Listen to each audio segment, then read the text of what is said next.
how much do I love you guys? I got up at 3 o'clock this morning to make a flight so I could come back and do a review. Yeah. Okay, I really like the comic books a lot. I don't know why this, just you guys. It's everybody. Alright. I will start with Aftershock. Alright. Because Aftershock. Alright, so it feels like it's been a little while since the first book of The Unholy Grail came out. I think it's just regularly on time. I just think there's been other great things I've been reading in between. So this one's a really great one. Cullen Bunn.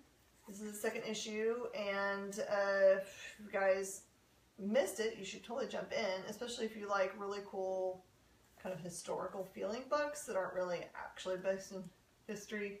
So this is Lancelot and King Arthur and Merlin, that story, but kind of turned on its head, in which Merlin has been taken over by I don't know, demon or something. So he is kind of in charge of what's going on behind the scenes. No one really knows that he is doing what he's doing. So this goes a little bit farther along. He's got Arthur. He picks him up as a boy and kind of starts to mold him into what he wants him to be. So you start to see the beginning of that. Doesn't have the sword yet, but you can see Merlin use it. Ouch. So I read from Image, Breadlands, Jordy Belair. #1. Yeah, Jordy Belair and Vanessa Del Rey. Clay Glass. Yes. Sorry, I just like name drop. I have really no idea what's going on in this issue. Excellent. We must all buy it. Yes. Yeah. Oh, is it superheroes? So it's this. I guess it's a town that's.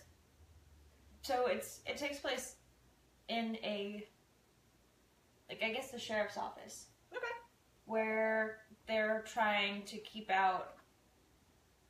Well, they're the women, but I don't know, like, what, like, they look human, but they're totally not. Yeah, it's, so we get to see female non-humans. They're trying to get into the sheriff's office. What era? Like modern day? I guess modern day, because I mean their clothes are modern. Okay. It takes place in Florida. It's weird. It's like a severed hand that looks like it's still moving on the cover. Yeah. So zombies? No? Maybe? I don't know. Could be. I mean, you know, there's definitely people that are dead and are killed in this book, but they're not. As far as I know, they're not alive right now. So. Okay. Who knows? Maybe they'll come back. A mystery. I think a lot of my favorite series actually start out this way, where I'm like, I don't know what I just read! Like Shipwrecked. Yeah. I have Yeah. no idea. Yeah. I loved it so much, but I was like, I don't know what's going on. Yeah. Alright. The artwork's really good, too. Sweet. So, it should be with us, that lineup. It's very dark. Alright, we love you, Donnie Cates. Thank you for making all the pretty things for us. So, Baby Teeth. #3. Yes. So, unless you guys are living under a rock, you probably know that this is about the Antichrist. So, as usual, the main character is the baby's mom, and she is telling the story, this time, of the aunt, so her sister, to the baby. So, you learn more things. The last issue, you found out the baby drinks blood and has, like, retractable fangs in its mouth. And so this book deals more with what does that mean, how is she going to be able to feed the baby, and how much does the sister know or not know about the baby, which turns out to be probably a lot, but really cool books. Thank you, Aftershock, for all the good things. So this one is... I'm jealous you got to read a book I wanted to read. I actually want to read them all, so it's not hard. We'll go back and read it. It's really, really good. Lion Forge! Lion Forge. Devin Funches, hello. Yes. Ghost Money, The Lady of Dubai, Part 1. So, there's 2 parts to this story. So the first part you see, it's more military-based, and it's basically following the torture of a member of Al Qaeda. Oh my. And he is not just a member of Al Qaeda, he is their treasurer, so he knows where all their money is. Oh. So really graphic?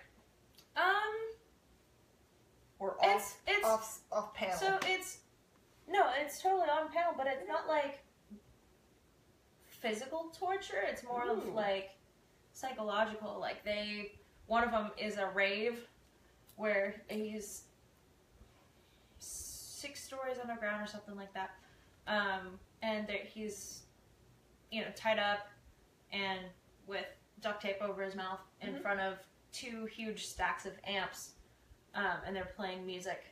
Oh, and loud music torture. Yeah, but and then it's more psychological stuff like that. Okay. So, and then the second part is it follows. I think it follows one of the characters. I could be wrong, but one of the people who was in the military. I believe it's the psychiatrist that was making sure that he wasn't pushed too far. Okay. So that he would, die. Because they still needed the information. And then it follows her to present day, and in London where she meets the Lady of Dubai. What is her name? It's a foreign name from one of the... Don't try to pronounce it. Gonna embarrass yourself. No, I'm not even gonna try. It's just a 10 issue series, so you're not gonna be in it forever. Yeah. And it's rated M. It is. It's really good though. For may make you barf. No. No, it's more... not that grody. No, it's more it's all psych. Nudity and... Oh, ooh la la's. Yes. Alright. Wash your eyeballs out. Yeah. Alright, Valiant. Okay, every time I pick up a Valiant book, I always think I know what I'm getting into, and I never know what I'm getting into. Very rarely do I know what I'm getting into, and I'm always pleasantly surprised. So this is Harbinger Renegade, number 6. So in number 5, you had huge body count. Yes. From Generation Zero. Huge body count. They weren't playing around when they said people are going to die in this book. And Valiant don't play. Those people are not coming back. So this one actually... It's a huge departure from that. This is actually a story that jumps back to 1096 or something and tells the backstory of another character, which I'm sure is very important. I think what we're seeing is the revelation of a baddie, because we've got this really cool baddie on the front cover. So if you like first appearances of baddies, I think this is going to be one of them. I actually really, really love when they do that to me, when they're like, shh. Yeah. Shh, fish me in with all their coolness of things I didn't expect I was going to get. I'll do my DC. I think I read all the DC. Yeah, you did. Well, maybe. Yeah, you did. Yeah, I did. You read all the Marvels. Yeah, you read all but 2 Marvel, and I read all but DC. So I'm going to start with Mr. Miracle, number 1 of 12. I don't really know anything. I don't really know too much about Mr. Miracle. Full disclosure, I know nothing. I mean, I read the book, so I kind of know a little bit more now. You can let us know. So, was the fuzzy pages on purpose? Yeah, I think so. It was like a TV interview, so I think that had something to do with it. Okay.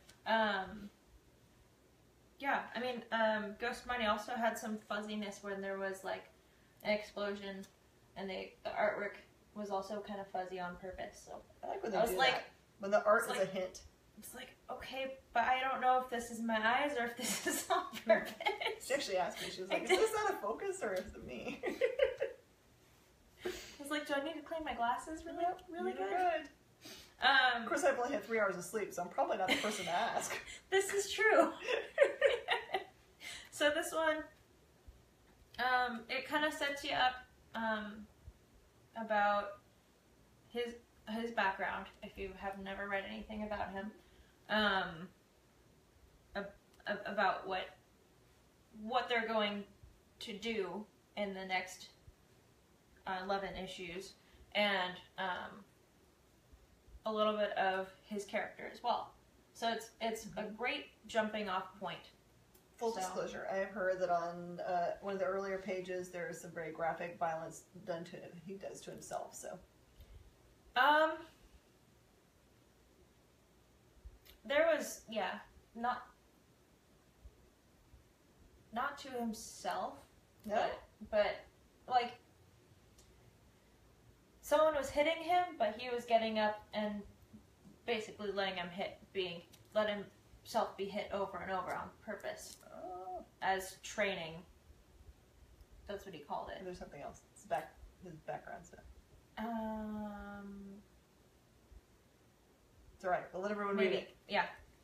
If you have a sense of it's sensitive about definitely not. things. It's definitely M. Yep. It's definitely a mature title, so it's got a big M on it. I have this kind of like gut feeling about this book that even though it seems to be a standalone thing that's going to be happening, I have a gut feeling that it's going to be very important to the entire DC universe. Oh, it definitely. just has that. Oh, definitely. You're like, don't pay attention to this little book over here that's totally going to mess with everything. Totally pick it up, because I get that feeling too, and I read it, so. Yeah. And by the way, just be aware, coming up pretty soon, you're going to start seeing the Oz storyline that's going to run through Superman for sure. Yes. And that's tying back to the button stuff. So if you guys are watching the through story for DC, which I always love, those are the ones you're going to pick up. And they're also, I think there's lenticular covers for them too. Yes, there are. I just did FOC on them. Yes! Alright. The Unsound. This is one of those little jewel books from Boom that I love so much. Yes. So it's Cullen Bunn. You guys know him.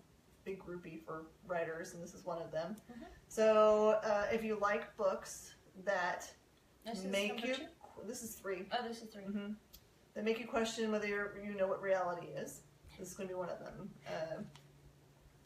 I didn't get to review number 2, but you remember in number 1, it's basically the story of a new, I guess you want to call her a nurse, that shows up for her first day at work at an insane asylum. That's right. There's crazy things like she walks in and there's nobody in the reception area, but there is a razor blade that she accidentally cuts her finger on. And then she shows up and she meets really crazy people. Like, it doesn't look like the people that work there are sane either. But that one of the main characters is Xerxes, and he has like a paper plate that he's drawn a face on. So Xerxes takes everybody, I think the staff as well, to his own, like, I don't know if it's an imaginary place or not, because you're supposed to be questioning your own sanity when you read this book, so who knows? Doesn't matter. It's a really fun trip. Great art. I love when you write a tale like that where you're like, are we questioning my sanity in this book, Xerxes' sanity in this book, or the main character's sanity in this book? Maybe all. Flash! I'm so jealous! You should have read faster. I know! So this is the Flash, and it's who is he? What does he want? Introducing Negative Flash. First appearances, people. Is it though? It says introducing Negative Flash. Yes. But he's not in it. What? That's a lying liar. The pie is a lie. So Flash has this negative energy that's about him, but he's not aware that he is Negative Flash. So, but it's so good, and it's not a spoiler because did they actually resolve the Iris issue? That's pretty much the main point of this one, is that they have resolved it, but we didn't see it. No! So I wrote this book. Williamson, stop it. So we get to see, because his face is a different color. Mm-hmm. He looks like he's bleeding black blood out of his pores. I mean, it's not really. Oh, it's like just black it's just a light black. yeah. So he can't really control his powers, his new powers that he's gotten. Force? Yeah. Question mark? I mean, he can't control it, and this is basically him trying to figure out, because he knows that he's got this negative energy, but he doesn't know what it's doing, how to control it, you know. So he's like, I might need to take a break. I think he should. I think he should. Just let Wally do his thing. Yeah. Get your thing on, Wally. Yeah. Very but we get to see more of him back at his normal CSI job. Okay. So he I like that. CSI, they're gonna fire him because he's always Clearly. late. So where'd that dude go anyway? Yeah. Right. All right. Second part of the Generations run that Marvel is going through. So this is the one that deals with Jean Grey and Phoenix. And much like last week's Hulk, where it was Amadeus and Bruce, this has them meet face to face and discover something about each other and about the Phoenix powers. So I think these are all going to be really great discovery books in which we see them come head to head about something that they both share and may not want to or may not understand, but may help each other understand things. So I'm really enjoying these. Mm-hmm. It's not baddie of the week. It's feeling books. You know I like feeling books. I know you like the feeling books. I like the feeling books. Oh. Mm-hmm. Yeah? Mm-hmm. How do you choose? This one first. Okay. So this one has, let me think. So it's Azrael and... He appeared last time, right? Yes. Yeah. And we get to see the other one, but I cannot remember his name. I know, I'm bad at their... They all start with the letter A and I get them all confused. But... Come on, Corey. Tell us who it is. Yeah. So... There's some funny parts in this one too. I'm sorry, Detective Comics is never allowed to be funny. There's a little bit of funny parts in it. Okay. And then it goes back to its drama and darkness and you know, Batman hates everything, yeah. and everything is sad and depressing. But so I love that costume. Is that him? Who's that? Is that the other character you can't remember the name? No, that's Azrael. Okay. That's Azrael. Okay. But this is his new... That's an awesome costume, man. We saw it while they were still making it, but that's his costume. Cosplay ideas, everyone! It's a really great costume. The funny part is regarding this costume. Oh no. Does it right up in his jumblies? Because, no, Batman didn't design it.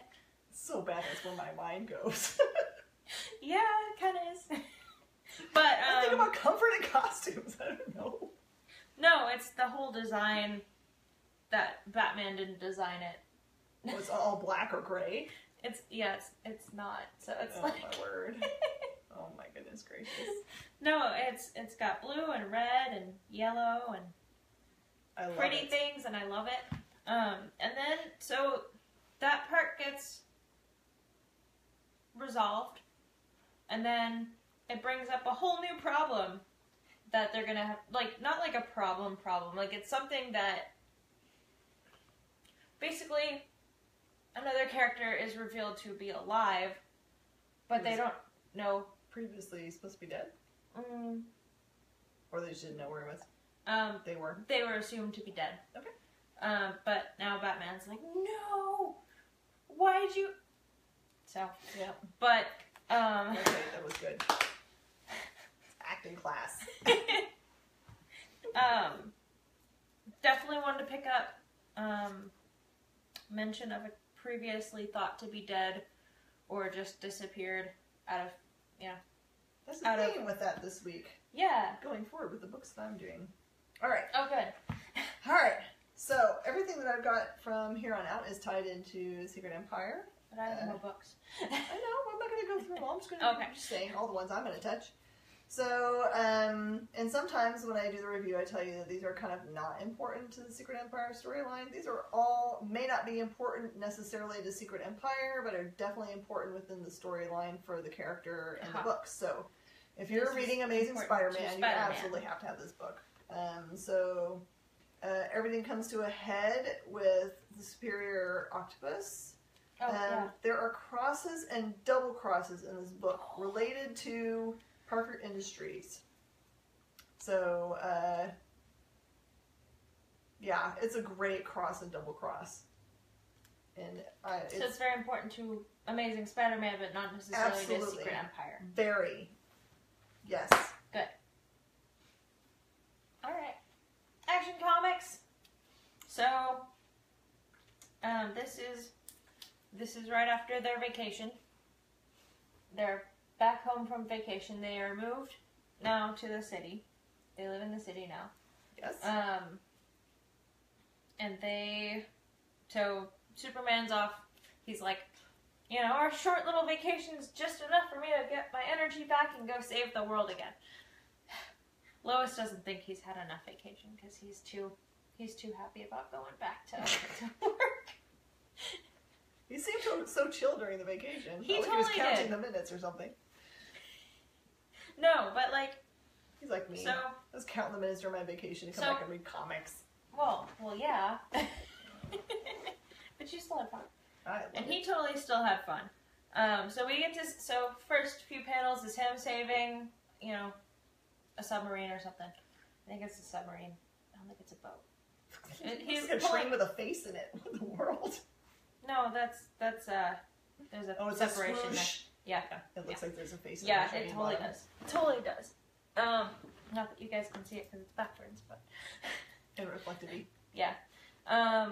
So then he's like, he's supersonic hearing and hears gunfire and screaming. So he, of course, has to go there and finds mind control devices implanted onto some people and some animals.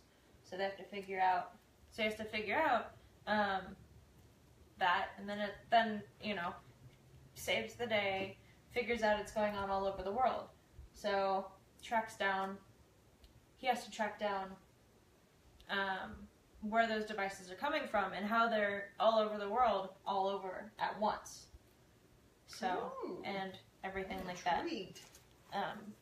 Also, Lex Luthor's in this one, and it's amazing. I like Lex. Is he being a good boy? Oh, can't say. I like him being a good boy. He wants to be. I like him being a good guy. He wants to be. I mean, he's kind of narrating his thoughts throughout the whole thing, where he's like, it's so easy to resent him. I'm like, just get along for the continuation of right now. You guys need to be getting along. Alright, so Secret Warriors kind of like punched us in the gut last time we read it. So this is issue number 5, so issue number 4 punched our guts. Yes, so you had 3 deaths in the last issue. So this deals with the fallout for that. I mean, normally I would say Secret Warriors is kind of like a book, but this has got so much stuff in it. It's like, what in the world? It has a return of a bad guy that you've been missing probably. You totally forgot you were missing. It has just kind of like an information drop about Karnak. You're like, what? Holy cow! He's a relative no one knows about. Oh, really? And the way that he uses him is just like, ugh, I didn't like you before, Karnak, and I may not like you anymore. But I like Karnak as a character. It's just like, he's so questionable. He's like, he's kind of like Dr. Manhattan, and is kind of like, humanity. Yeah. But, so, yes, this is amazing. Pick it up. Again, it is definitely tied to the Secret Empire storyline, but more importantly, it's amazing Secret Warriors information. Now how to choose. Yep, I'd choose a dog too. Inhumans, Once and Future Kings, featuring a Lockjaw bonus story. Original stuff. Yes, I love Lockjaw. So this is not anything that's happening now. This isn't related to anything that's happening with Inhumans right this second. It takes place before Black Bolt and, oh gosh. Come on, it's Maximus. Maximus. Before Maximus was mad. You know how I remember? Why? Oh, duh, your son's name is Maximus. No, I just do Maximus Decimus Meridius. We are the feeling of allegiance. I'm gonna stick with my theory. Go ahead of you. And are you not entertained? Sorry. So it takes place when they're, I want to say they're like mid-teens, maybe late teens. Oh, wow. I want to say that's how. So I'm guessing they look really young. Medusa and Yeah, this is. They aren't married. No, because they're still princes. They're not kings yet. Okay. And so basically, Can you explain why the brothers hate each other so much? no, it's not. It's They get not. along? They get along. They're like. I hate it already. No, you'll love it. You'll Okay. love it. So the guy who's king is because there was an attack and they saved him. They saved the king. The king's gonna switch who it. was king before them. I don't remember his name. They don't really refer to him as his name. Okay, A so lot. he's unimportant as much. So Okay. I don't remember his name. They say like my liege and all that kind of stuff. So I'm like, I don't know your name. And but basically he's to everyone else he's gonna flip it around and be like, I saved them. I'm the best king ever. Blah blah blah. They're basically he's gonna flip it so everybody hates them and then try to kill them. So they have to stop that from happening. I don't like him. No, I don't like the king. But this is, this is setting everything up. And then there's the bonus Lockjaw story with the Thing playing fetch. They're playing fetch. Oh my gosh! It's super cute. I think we're supposed to say super cute when we're talking about comic books. No, but Lockjaw is adorable. Okay, adorbs. That'll make it better. He's still a giant puppy Yes, he is. who likes to play fetch. Yes. Alright. And thank you, Nick Spencer, for making my week always awesome. Captain America number 25. You're going to be really confused, right? Because the numbering's all kind of weird. You're like, wait a minute, aren't we on Captain America 28? So, don't worry. This is in line with the storyline. It's the right numbering. Everything's correct. Okay? Just know. Don't just say whatevs. Just know it's perfect. I'm super confused, but that's Don't just because be I don't confused. read any of it. So Don't be confused. can't read It's it. just the way it worked out. Alright, so in this issue, As long as it's right in the you truth. have great speeches by both Sam and Steve. Mhm. Not with each other.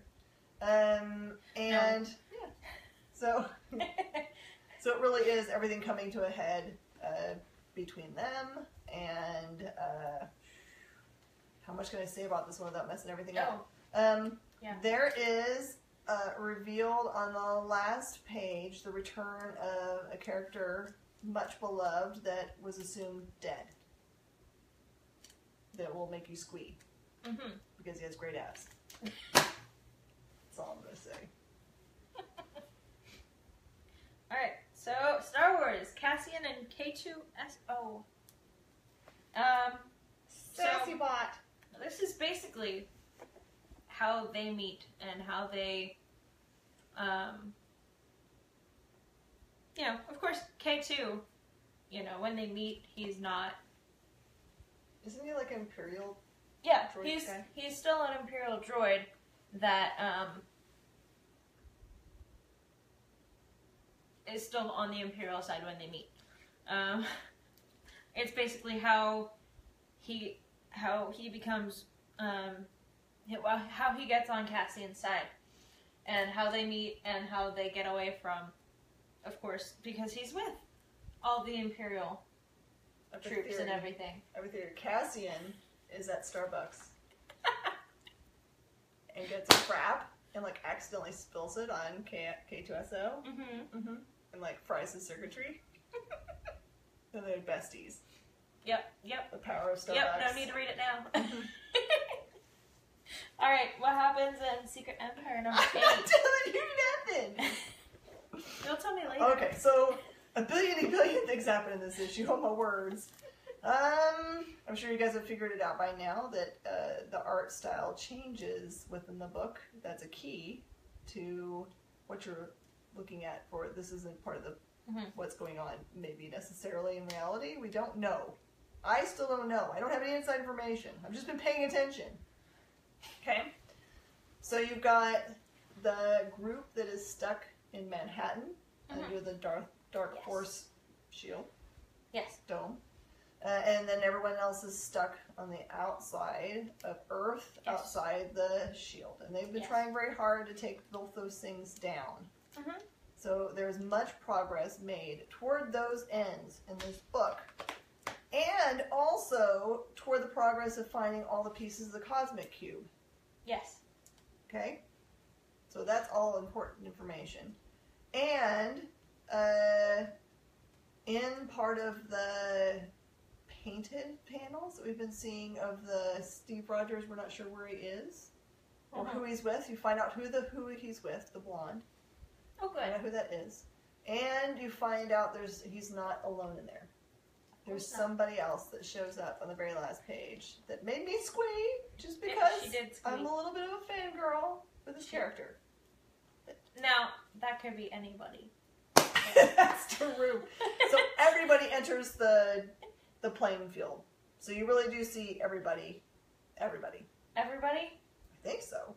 I think everybody well, I guess we don't see Black Widow and her group this time to see what they're doing, but yeah. No. Most everybody else. So Nova. Nova's Nova's here. Nova's oh, around. Okay. Yep. I thought he's he in one was... of the panels. Oh, look, he's right. right here. Okay. Ta-da! I love Nova. Yep. Oh, You gosh. know how much I Okay. love Nova. Yeah. All right, and that's it. Go find a comic book store near you, comicshoplocator.com. Yes. Show them love. Pick up some comic books. Tell them you're excited about reading about Cassian spilling Starbucks, and they will be totally confused. They totally will. Totally confused.